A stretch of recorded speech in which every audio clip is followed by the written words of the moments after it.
where we're going to start this morning. I'm going to borrow you, and you got this side. And Will, can I borrow you? And you take this side.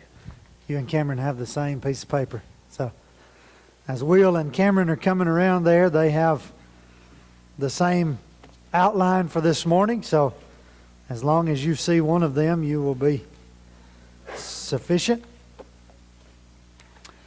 This morning we want to start a two-class discussion on time robbers.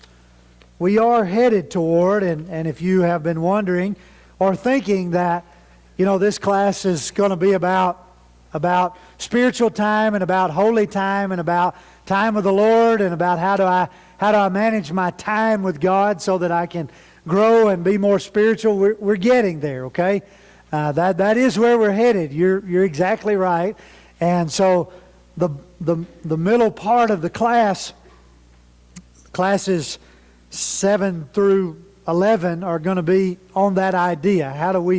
What is our holy time, and how do we spend more holy time, and what do we need to be doing during our holy time, and what are the benefits of that? But before we got to that point, I wanted us to just think about life and time in general, to try to get our minds rolling around the importance of how we use all of our time. And then certainly, as we draw this into a focus and conclude the class in November, Lord willing, we're going to look at specifically spiritual time and our time with God. But as we think about time robbers, I mentioned last week as we were closing class very quickly that oftentimes people say, well, I don't have time for that. And what they're really saying is that's not important enough for me to make time. I used to be guilty, and maybe you still are. I want to challenge you to change your wording here. I used to say all the time, I don't have time for that. I don't have time for that. I don't have time for that. That was my way of saying no and leave me alone. I don't have time for that. I've since changed my thinking on that and changed my terminology. The answer is still the same. It's no. But instead of just saying no, now I will say I don't feel it necessary to make time for that, or I'm not going to make time for that. And I'm not being ugly by that, neither would you be being ugly by that. As a matter of fact, I think right the opposite is the case. I think you're really being honest. Instead of being ugly, you're being honest. It's not that I don't have time. Did we run out again? We did? Well, I'm sorry. I'll do better one of these days. I did run more this week, if you're wondering. Ken's going to go make a few. Thank you, sir. And hopefully you in the back, Ken will come in the back there. Thank you, though. And so, in reality, that's what we're saying is, because this is not a priority or because I don't deem it to be, somebody said last week after class, so we can do anything we want to do as long as it's productive. That's what I heard you say. That's essentially what I did say. That's exactly right. And whatever time you use, you need to be using it productively. Obviously, this ought to go without saying, but let me say it. It needs to be godly. Whatever you do, it needs to be under the umbrella of righteousness. So if it's not righteous, you don't need to be doing it in the first place. And I'm not sure how you could call it productive if it's not holy. Okay?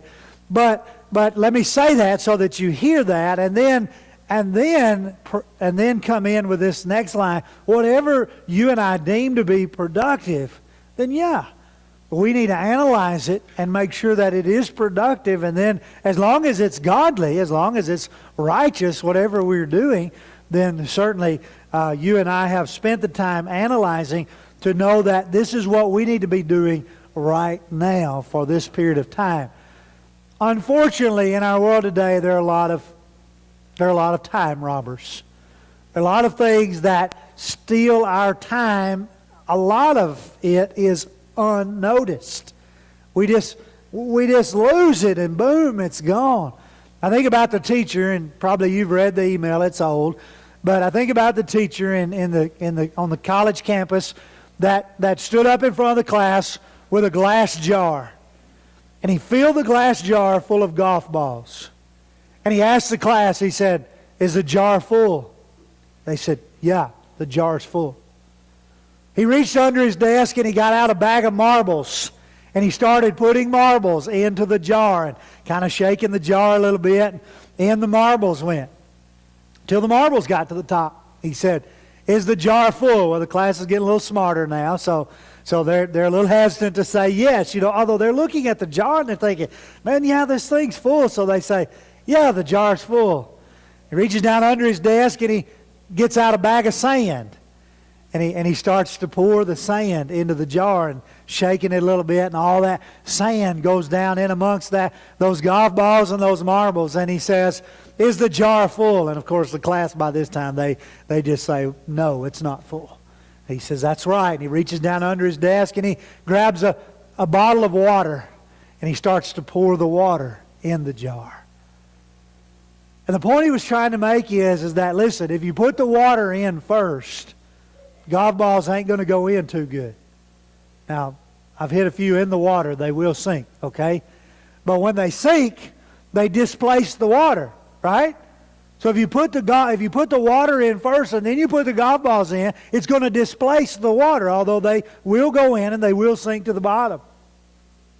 If you put the marbles in first and you fill the jar up with marbles, you're not going to get the golf balls in there. Same way with the sand. The point that he was trying to make is very applicable to our life and our time management. Life is like that glass jar. And the golf balls are the big things, like God, family, work. If you don't put those things in first, then along come the marbles. And the marbles are hobbies, things that are important to us that we really enjoy, but they're not golf balls. And if you try to put the marbles in first, you can't get the golf balls in. And then things come along like the sand, and then we're getting really minute here, right? Like the granules of sand, just really small things in life that really don't make a hill of beans, whether they do or don't. But unfortunately, we major in the minors, don't we? Far too often. We major in the minors, and so if we're not careful, we will get the sand in the jar first, and the golf balls ain't gonna go in.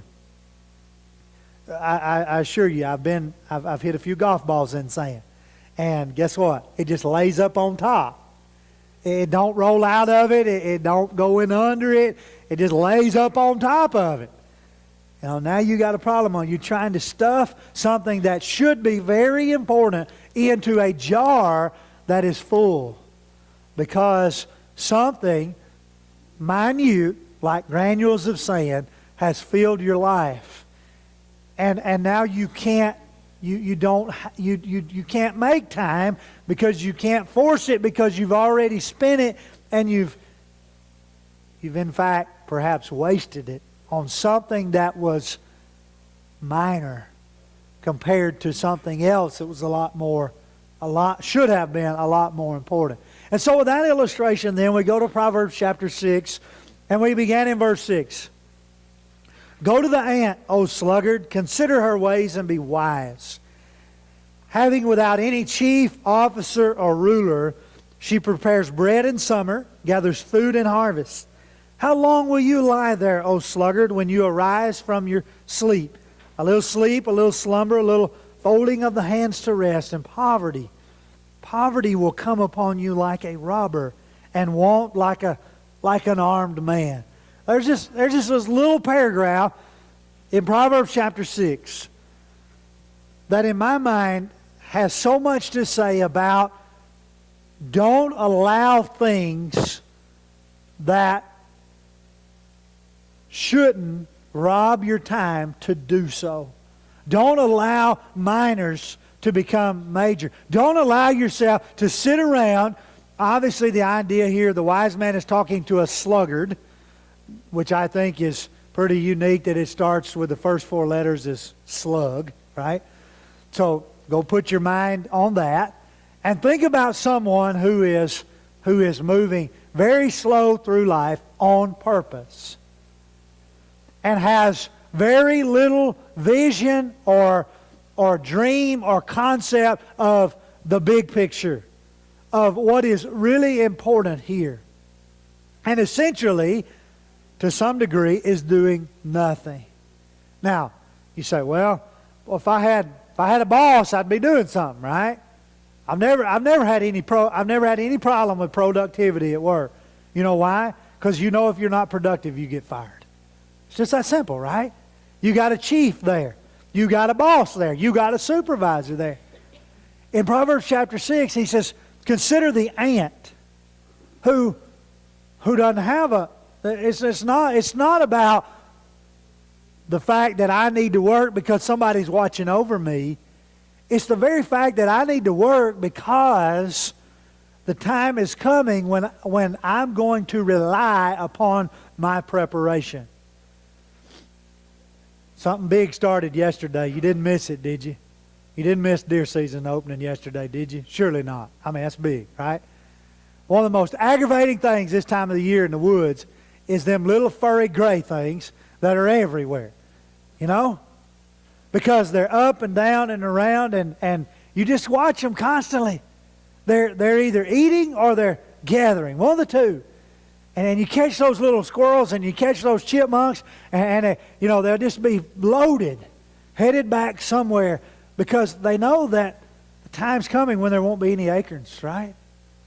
Now who's standing over them and going, now, buddy, you need to gather 25 acorns today for the winter? Nobody. You know, where is the to-do list in the squirrel's nest every morning, where they go to the board and they say, okay, now here's my job and here's your job and here's his job and here's her job? That board doesn't exist, right? The appointment schedule is not there. But yet, what do? From daylight till sunset. They're preparing because they know the time is going to come, much like the ant. That they're working. There's a lot we could learn from nature, right? A lot of things that are happening because God created them that way, and you and I are a lot more intelligent than animals, and yet sometimes we don't act that way. I don't act that way. I don't act smarter than animals sometimes. As a matter of fact, sometimes I act like an animal, right? Because I don't conduct myself and use what God has given me wisely. And so the wise man is saying here, listen, get yourself in gear. Go out and sit by the... Go out. I love this. He's sitting, right? He's sleeping. He's slumbering. He's wasting time. And what does he tell him to do? He tells him to go sit some more. But now watch it. The wise man is saying in Proverbs 6, listen, you sluggard. Go out and sit by the anthill and just watch the ant for a little while. Just go out there and do nothing but sit there and watch. And you know what we call that? We call that productive time, don't we? He's taking a man who's sitting there doing nothing, and he's asking him to do what? Go sit some more. And for you and I, we would go, okay, what part of this? If somebody's sitting doing nothing, they really need to get up and go do something, right? Well, he is. He's getting up and he's going to watch a real-life illustration that is hopefully going to impart some wisdom in his own life that he can then take and go and react like the ant. But realize that what he's asking him to do is go sit and watch. And because of that sitting and watching and observation, there is productivity there. You see, all of life is not productive because it's moving. Understand? Life is productive when we have carefully managed and know what is most important for now and what is coming next.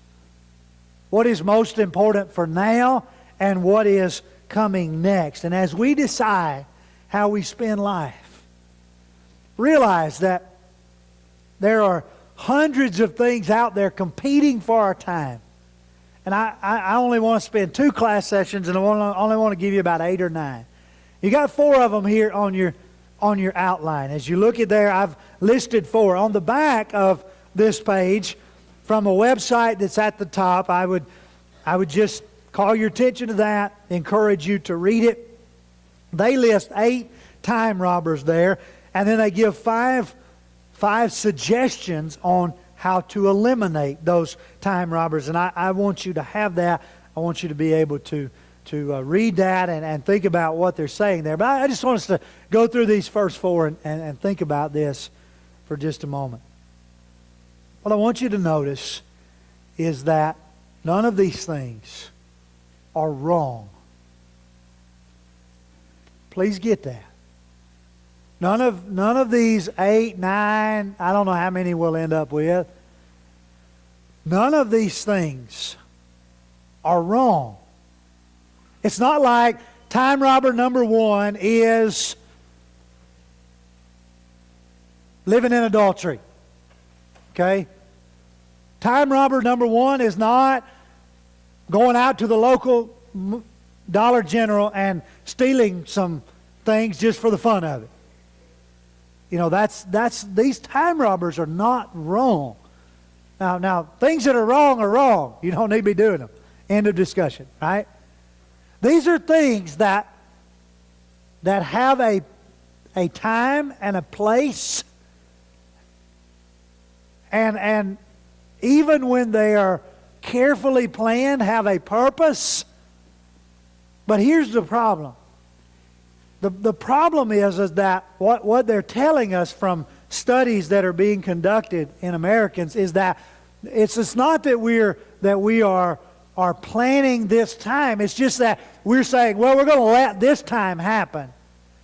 And unfortunately, it happens, and it happens a lot, and we don't know how to stop it from happening. That's the problem. And so, before long, what should have been maybe 5, 10, 15 minutes, 30, turns into 2, 3, 4, 5 hours. And remember now, those of you that's been with us since the first class, remember we're working with a limited number of hours to start with. We're not working with 24 hours. We're working with, some of us are only working with 4 or 5 a day. And so if you're talking about allowing something to rob your time 2 or 3 hours, well, that's over half of it. Half of your time in that day that you chose what to do. Now remember, we took out work and we took out sleep, and then for some of us we have young children, we have obligations there, so we take out that time. And what we do is we just cut into 24 all the way down to for what some of us have got 7 or 8 hours a day. Some of us got 15. I had a lady tell me last week, she said, well, I'm telling you, I got some work to do because I've got 14, 15 hours a day. Now, that's a pretty good chunk, right? I'm going to be held accountable for what I do with those hours. And so, what I want you to think about with these time robbers, number 1, things that lack no application to life. Give me an example.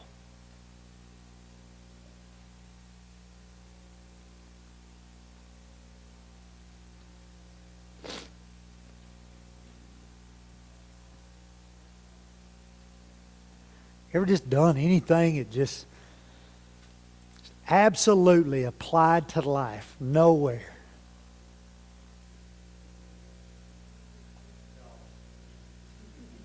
Golf. For you, that's exactly right.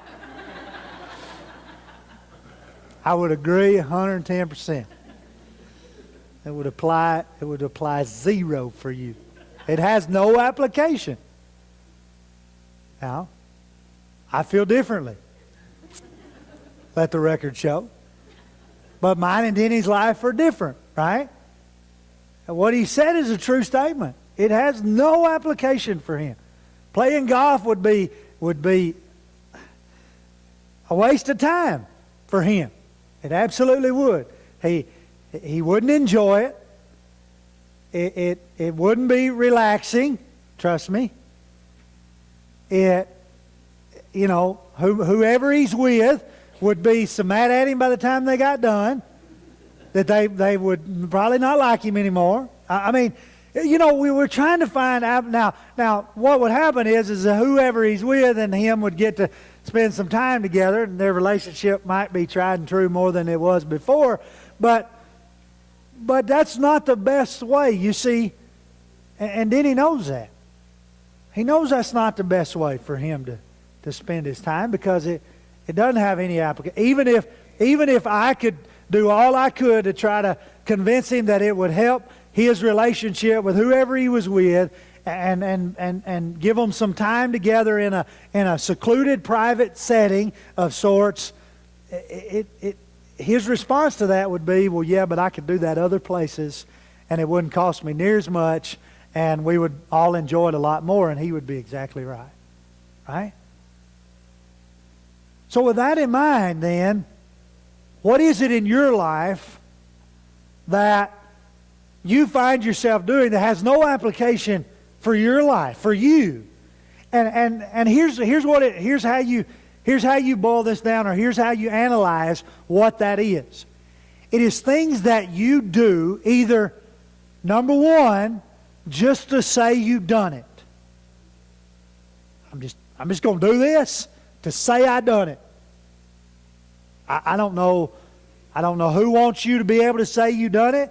I don't know why you want to be able to say you done it. But I'm tired of not being able to say I've done this, so I'm just going to do it so I can say I've done it. Or, number two, I'm going to do this just so that blank will quit bugging me about it. I just want to get whoever off my back. And so I'm gonna do this. It has zero application to my life. I'm not planning to use it productively anywhere. And as a matter of fact, going in it with one of those two, or maybe both of those attitudes, you're not going to get anything out of it. It's going to be a miserable time, whatever it is. I'm just going to do this. I'll say I've done it. And when I look at scriptures like Ecclesiastes chapter 9, it's on your outline there, and verse 10. Whatever your hand finds to do, do it with your might, for there is no work or thought or knowledge or wisdom in Sheol to which whatever your hand finds to do. Now we know what Colossians 3:17 says, whatever you do in word and deed, it all needs to be holy and righteous, and so I'm not saying to do something wrong just to get somebody off your back. That's not what I'm saying at all. Whatever you do, make sure that everything done is done in accordance with God and holiness and righteousness. But then the wise man Solomon here at Ecclesiastes, he's trying to find meaning, isn't he? Maybe a good study for time management would be just to study the book of Ecclesiastes. Because he is trying to find, and he spent a lot of time in this, and he spent a lot of time in that, and he spent a lot of time in worthless things that have had no application to his life. And they've robbed him of not just days, but years of his life. And he says, and it's all vanity. It has no application. I tried it. I spent a lot of time pursuing this and giving my efforts and my mind and all to this. And he gives at least 4 or 5 things in the book of Ecclesiastes. And none of them turned out productive. Why? Because he was looking for happiness and joy in the wrong places, but also he wasn't applying them. He wasn't making application to his life. So whatever your hand finds to do, do it with your might. Do it with purpose. Do it with application. Ask yourself this question: why am I doing this? Why am I doing this? And if you can't answer that question with something other than one of those 2 answers I've already given you, then you need to quit. You need to stop whatever that is there. Just stop it and move on to something else. Because while it's not wrong, it is robbing you of time that could be used otherwise. Could be used with application. Could be used with purpose. Could be used more effectively for your life. Because what drives you may not drive me. I just pointed that out.